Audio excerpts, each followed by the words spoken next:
me, I am your host Dreadwing. Dive into the world of magic and explore the most stories full of wonder, fantastical delights. The lights!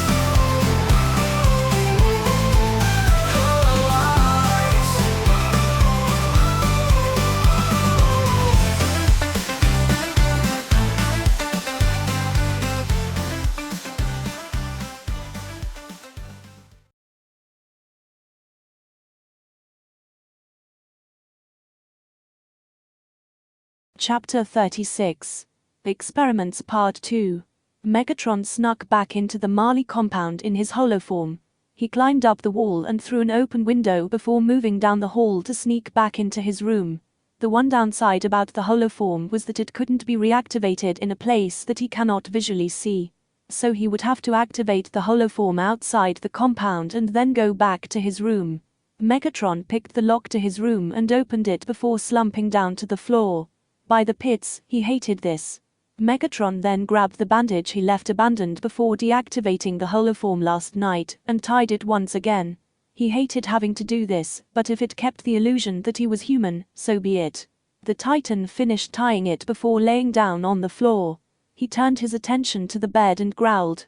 Those things were just too soft, it felt so uncomfortable. He looked up at the ceiling before closing his eyes in thought. He had the day off, but he couldn't use it to give weekly updates to Paradis. At least not at the moment, so what should he even do in this situation? Megatron reached under the bed and pulled out his bag. He stuck his hand in there and pulled out some cash. He remembered seeing a bookstore in Liberio. He could go there and buy some in order to learn more about Marley. Megatron groaned in irritation as he sat up. He was going to need an escort. The Titan grabbed the staff and stood up, making sure to continue pretending to be injured. He did what? Falco stuttered in shock. He managed to hold his own against the mutated Titan. Porco repeated, belly, according to the dirt from some of the commanders I overheard. They made me and Colt along with a few others clean up the mess. That's so cool. Garby exclaimed with excitement. I've never heard of someone holding their own against a Titan, Zofia admitted. We have to ask him about it. Garby exclaimed, where is he? Falco noticed Matthew walking out of the compound with a staff in hand and Reiner and Peak by his side. Leaving? Falco questioned as they all saw the three leave the compound. Megatron grumbled to himself as Reiner and Peak accompanied him to the bookshop. This was completely ridiculous. He had to be accompanied because Magarth didn't trust him. And it looked like it would be this way for a while. Cheer up, Matthew. Peak smiled as he noticed his irritation. At the very least you have days off. This is not a day off. Megatron exclaimed, this isn't even a fucking escort. The two of you are making sure I don't escape. I'm sorry that we have to do this, Reiner apologized. Megatron took a deep breath and sighed. Whatever. I just want to go to the bookshop and back to the compound I call my prison. Megatron noticed the glares directed at the trio, but he realized they were more focused on Reiner and Peak. I also could have asked Marlian soldiers to take me. It's just a quick walk, Peak reassured. Megatron noticed someone behind him grabbing an empty bottle and getting ready to throw it at an unfocused Reiner. He continued on without suspicion as the person threw it. Megatron casually caught the bottle before it hit Reiner. He then tossed it back in the direction of the human, hearing it hit the ground and someone yelling. What was that? Peak asked as she and Reiner looked back. Megatron looked back and saw two men looking at him in shock. Beats me. Peak and Reiner continued walking, while Megatron gave a sadistic smile, showing his fangs. Megatron felt satisfaction as the two men ran off before he continued walking. The Titan then looked down at Reiner, who just seemed out of it. He knew that Reiner was on the island before he arrived. The problem was that when he infiltrated the walls, he ended up getting attached to the enemy, and now Megatron was certain Reiner didn't believe Marlian ideology anymore. Meanwhile, Peak had no connection to the island. She had no break from the hate and discrimination like Reiner did. She may seem cheery, but the girl was more attentive to her surrounding than Reiner was. We're here, Peak informed as the three arrived at the bookshop. We'll be waiting outside for you. The Storianer probably won't let us in.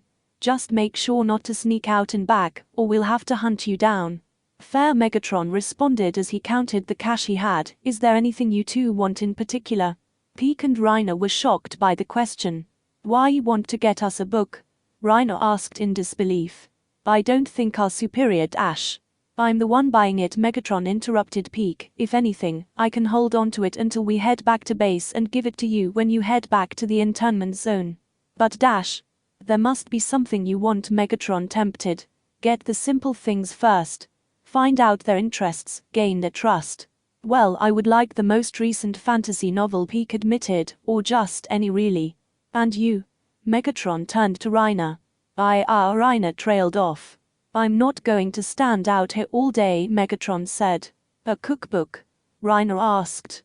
Weird one, but fine, Megatron shrugged before walking into the store. Megatron noted that the place was rather small, even by human standards. Of course, nothing could compare to the grandeur of the Icon Hall of Records. Megatron looked back at the money in his bag. There was enough for 5 books. 3 for himself, 2 for Reiner and Peak. Where's the most recent fantasy novel? Megatron asked the clerk. The clerk pointed to his left to a shelf of books labeled novels.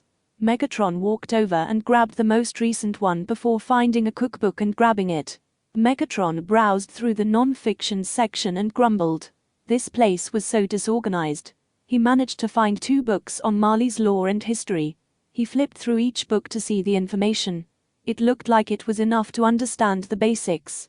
Megatron then scanned the shelves once more, looking for one more book he could read for the time being. Megatron stopped and noticed one book that shouldn't have caught his eye but did. Discoveries of the Ocean. Megatron scoffed at the idea. The ocean was a dark and cold abyss. A desolate pit if he ever saw one.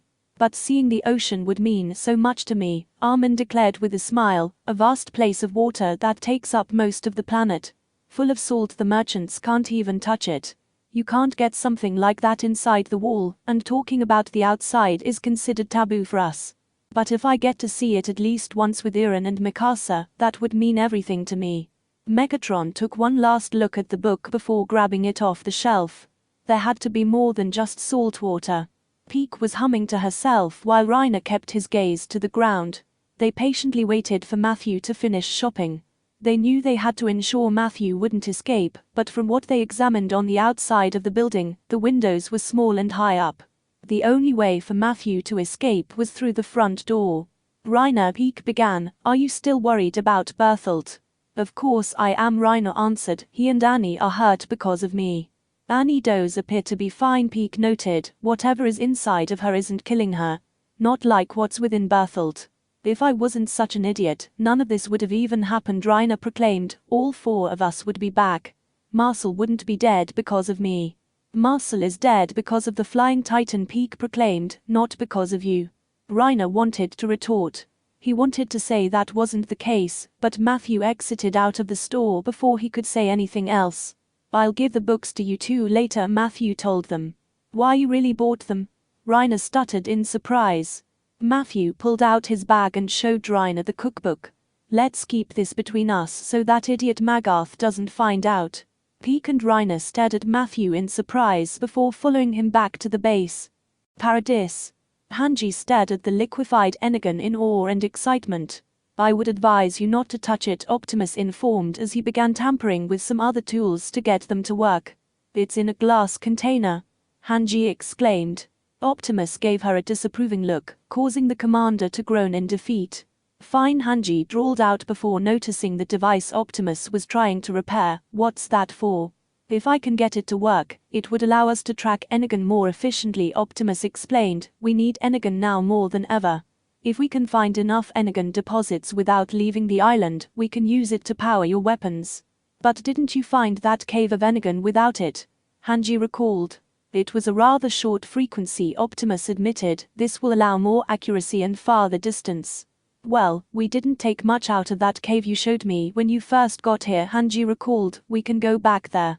We could also ask the merchant's kid where his dad found that other Energon. Oh.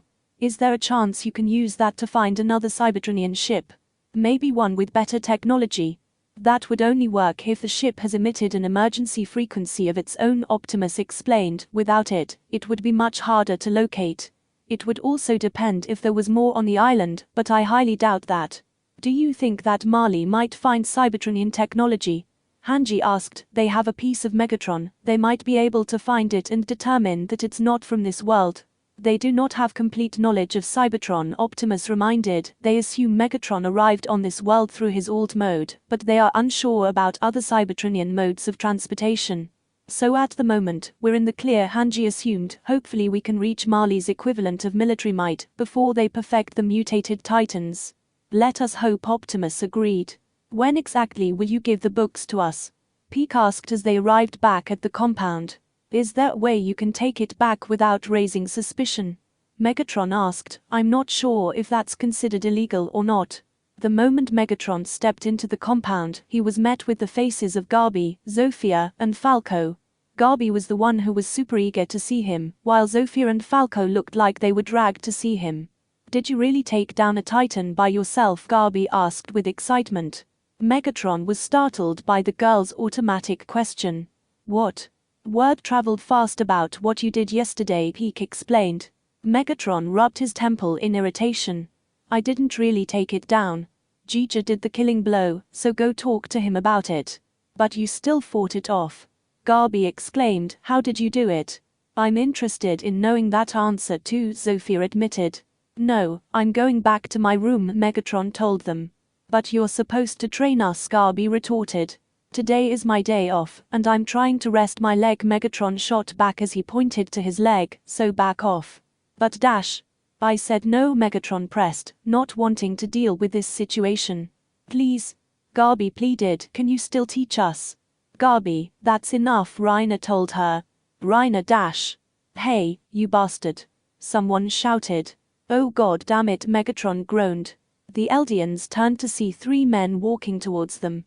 Falco quickly hid behind Peak, recognizing the three men as the one who were picking on him and his brother. The one Megatron saved him from. We've got a bone to pick with you. The first man shouted, defending Eldian devils and breaking my hand. Come and face us. Sir, that is not necessary. Shut up, devil. The second one shouted, we don't care if you're an honorary Marlian ! You're just a devil, and will always be one. So stay out of this. There must be a better way to settle this, Peak reasoned. Stay out of our way. The third one ordered. Megatron began laughing in anger, earning the attention of everyone there. Megatron turned to reveal his gritted teeth and frustrated eyes. I just want one day to myself, Megatron began. One where I can relax, rest, read a stupid book. Instead it's Matthew, do this is. Matthew, do that. You're just a commoner. Oh please, train us. Megatron took off his bag and shoved into Reiner's chest. You want to fight? Fine. You want a lesson? Fine. First note. Intimidation. Megatron rolled up his sleeves to reveal all the scars on his arms. He had the holoform material, so he could take off the jacket, or it would disappear once it stopped touching him. Most of my scars are from illegal death matches, Megatron hissed at the three, where I fought animals twice my size and others with much more skill. The kids and Reiner looked horrified at the scars, while Peak looked on in sympathy. The third man immediately took steps back away from Megatron. Megatron noticed the other two unnerved, but still standing. Intimidation usually scares off the weakest opponents, Megatron continued. However, if your opponent is stupid enough to still be hit, Ash. Hey. The first one shouted. Oh, did I touch a nerve? Megatron questioned. I mean, I thought you were already somebody's bitch, but if that's not the case, Dash. The second one threw a punch at Megatron and hit him in the face, but Megatron was barely fazed by the attack. Which leads to the second and third note, Megatron continued. The second. Angering your opponent. Your opponent feels inferior, and it might be extremely present. It might not work for every opponent, but if so, use it. Angry opponents are careless opponents. Careless opponents are dead ones. The second one quickly backed off, rubbing his hand in the process from the pain. The first and final one trembled in fear as Megatron loomed over him. Third note. Letting your enemy know your strength, Megatron finished. How little or how small all depends on you. If you show your strength too early, your opponent will know how to counteract it. However, if you know you can beat your opponent, showing off some of your strength and skill will scare them off, or get the message across that you should not be messed with. A side note. If cheap tactics lead to victory, use it. But why? Garby questioned. Megatron stepped on the last man's ankle, breaking it. He screamed in pain as he fell to the ground. Virtue means nothing in war, Megatron answered. Your opponent doesn't care about fighting fair. They just want to live. Megatron turned his attention back to the three. So, do you want to live? Megatron was satisfied when the three ran off. Megatron took his bag from Reiner and stormed off into his room. Calvi walked down the steps of the Marleyan Research Center before opening two large doors. He looked on to see scientists trying their best to analyze and possibly break down the part of the flying titan Annie Leonhardt managed to retrieve. He noticed many frustrated scientists, complaining and struggling to try and break it apart for better analysis.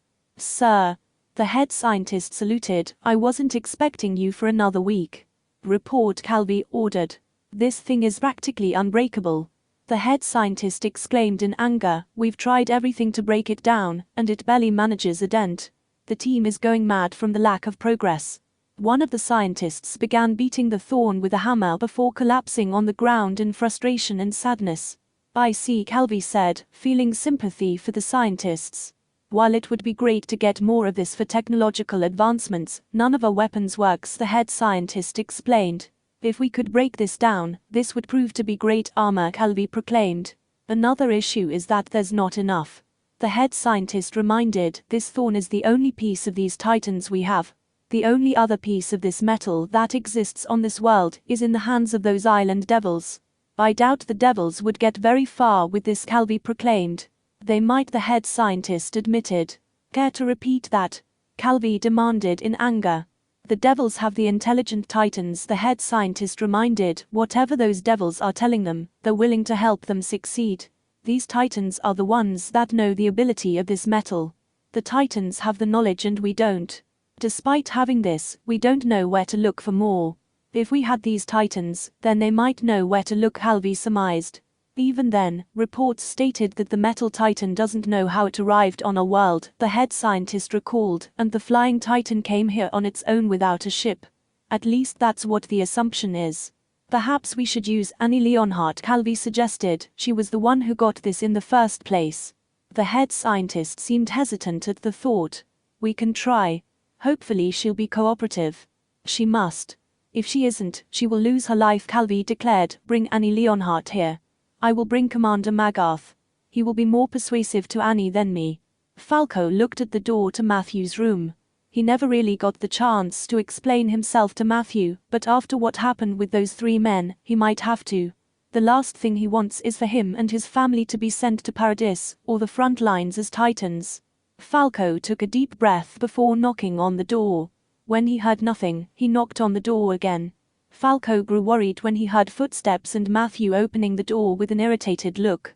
I told you to leave me, Ash. Matthew stopped when he noticed Falco in front of him. He raised an eyebrow in confusion as Falco's hands were shaking.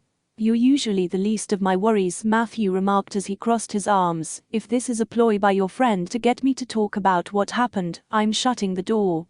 Falco trailed off. My brother didn't do anything wrong. What? Matthew raised an eyebrow. What happened that day, when you saved us? Falco continued, it was my fault. Not Colt's. I ran into someone by accident.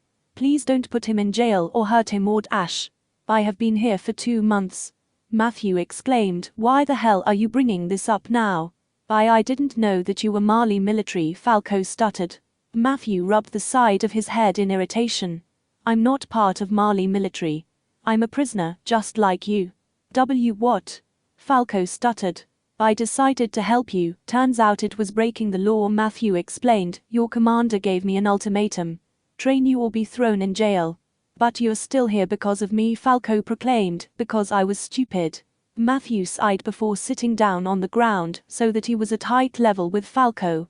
Falco, right. Falco was surprised by the man addressing him by name, but nodded his head regardless. That whole thing was my choice, Matthew proclaimed. If I knew I'd end up losing my freedom, maybe I would have reconsidered. But here I am. But I'm an Eldian, Falco reminded. I don't have the same rights as you do. Honestly, don't care, Matthew declared. When you've lived a life like mine, you don't care for that crap. You care for your brother. There's nothing wrong with that. Thank you for helping us out that day, Falco said. If there's anything you need me to do, Let me read. Matthew interrupted as he stood up, and tell your friends if they come and bother me today, that I will not be kind to them tomorrow. Yes, sir. Falco saluted as he ran off. Megatron shut the door before returning the floor and lying down. Megatron reached for the book on Marlian law, but his eyes drifted to the book about the ocean. Megatron picked up the ocean book and flipped it to the first page. Magarth walked behind Commander Calvi to the room with the Titan's thorn. Seeing that thing always made him sick to his stomach. It reminded him of how powerless they were. It reminded him of how the flying Titan mocked Marlian might like it had a right. Magarth looked behind him to see Annie forcefully pulled and shoved into the room by two other scientists. She looked disheveled and dead inside. Her hair wasn't in a bun, and her clothes looked worn for wear. The arm that was cut off prior to the new serum still had blue veins. Her eyes were still that bright blue, but despite this, she looked so tired and sad. Annie Leonhardt Calvi began as he walked up to her. The scientists require your assistance. They have been unable to break a piece of the flying Titan you took 6 months ago. We need you to use your power in order to dissect this. Annie didn't respond right away. She looked down at her butchered arm and grimaced. I can't, sir, Annie told him. That is an excuse, Calvi hissed, and we do not accept excuses from Eldians. You have given your life to fight for this country. Have you not? Yes, Dash. Then you will use your power to destroy this thorn, Calvi ordered. I do not know how, Annie reasoned. Then figure it out, Calvi ordered. Dash. Soldier, what happened that led to you cutting off the flying Titan's thorn? Magarth asked. I was fighting him, Annie began. He beat me. What else? Magarth pressed. The commanders noticed Annie balling her fists in anger, but her eyes showed fear and panic. Annie tried to force out. He did what? Calvi demanded. He threatened my father, Annie forced out, feeling bile in her throat. He knows about my father. He knows about Liberio. He said he would tell him that he killed me before ending his own life. What did you feel during that time? Magarth asked. Fear, desperation, anger, Annie listed. I was terrified. He will come here because of you, Calvi swore. Sir, Magarth warned. He will kill us all because of your arrogance, Calvi continued. You pathetic devil. You've doomed us all. Annie felt crystals forming at her feet and on her fists. Her anger and fear continued to boil over as her commander continued to berate her. Her father was going to die because of her. Everyone was going to die because of her. It was her fault. Crystals surrounded her hands and she screamed. This was all the flying Titan's fault. She rushed and raised her hand before sinking them into the thorn. She tore through it in anger, leaving 5 claw marks behind. Small pieces of the metal fell to the floor, and Calvi picked one of them up and examined it. Make sure to analyze this, Calvi ordered as he passed it to the head scientist. Yes, sir, he responded as he took the piece. Annie collapsed on the floor, and the crystal broke off her body. Some of the scientists aimed to collect it, and Annie remained unresponsive. Leonhardt Calvi began. Berthold, Annie spoke. May I see Berthold? Please. I'm worried about him. Magarth looked conflicted, but Calvi was uninterested. No, you cannot, Calvi answered. Please, Dash. Hoover is in no condition to have visitors, Calvi cut off before turning to 2 scientists. Take her back to her cell. If you need her assistance again, then bring her back here. Magarth could only watch as Annie was dragged from the thorn and to her cell. Why can't she see Berthold? Magarth asked. Calvi grimaced. I'll show you. Later. Commander Calvi, I would strongly advise against this, the head scientist pleaded.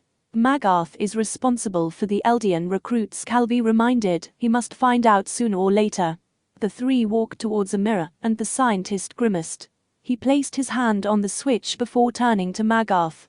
I hope you can stomach this, the head scientist said before flipping the switch to turn on the lights. Magarth watched in horror as he saw Berthold. His arm was charred a dark purple. It looked like it was falling apart of the seams. Dark purple veins were spreading throughout his face. Part of his hair was falling out. He could see Berthold groaning in pain as his eyes flickered from brown to purple. Berthold looked like he was slowly dying. The power of the Titans lasts for 13 years, Magarth began. Why does it look like he's at his last? Why does he look so much worse? Whatever is in the flying Titan, the head scientist explained, this dark energon has been slowly killing him. Administering the Energon from Annie Leonhardt is no longer enough.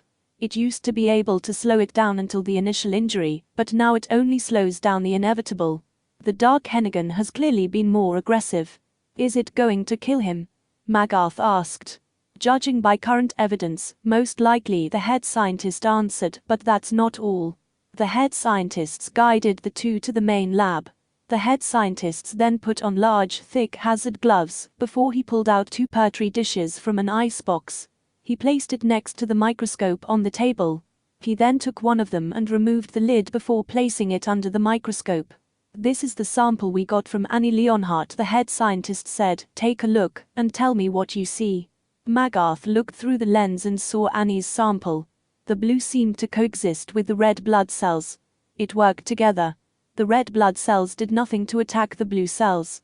The blue cells did nothing to attack the red blood cells, but it shone in a way that overtook the red. It's working together, Magarth noted. At least that's what we've surmised, the head scientist proclaimed. The Energon doesn't have any intention on harming the host. But Berthold's sample tells a different story. Magarth watched the scientist replace the petri dish before examining it through the lens.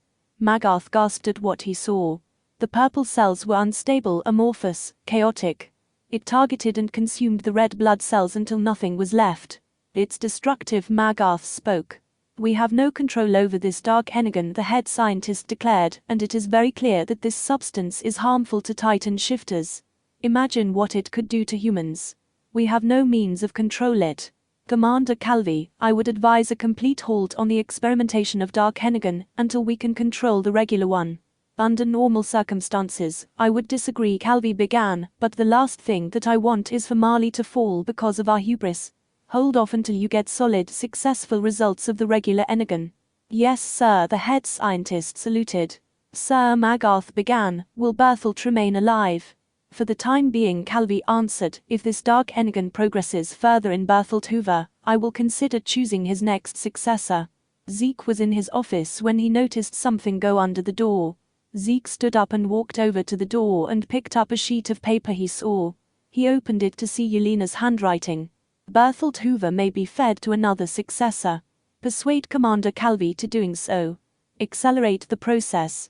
I really theorized that Iran's whole ass was going to activate the entire Umbling, and I guessed that for a while before Isayama dropped the chapter it happened. When did I started theorizing that would happen? When Iran was laughing like a maniac when Sasha died. I was really thinking, this Dumbus man is unhinged. He's going to activate it, and oh my god, I found out my ending. Other than that, there's definitely a lot of stuff I added. Because Isayama essentially skipped over a lot of time before the Marley arc, there's a lot of room for me to add whatever the hell I want. I definitely wanted to add more character development to a lot of these characters. I want to explore dynamics, the world of art, etc. There's a lot of things that weren't addressed since the manga was finished, and parts of it just left me unsatisfied. So I wanted to elaborate on it in my story to hopefully feel satisfying for you and make me feel satisfied. Next chapter will be posted next week.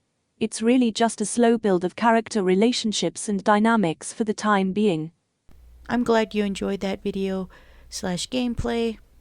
Just remember to hit that like button, subscribe to the channel, and leave a comment down below. Until next time, goodbye!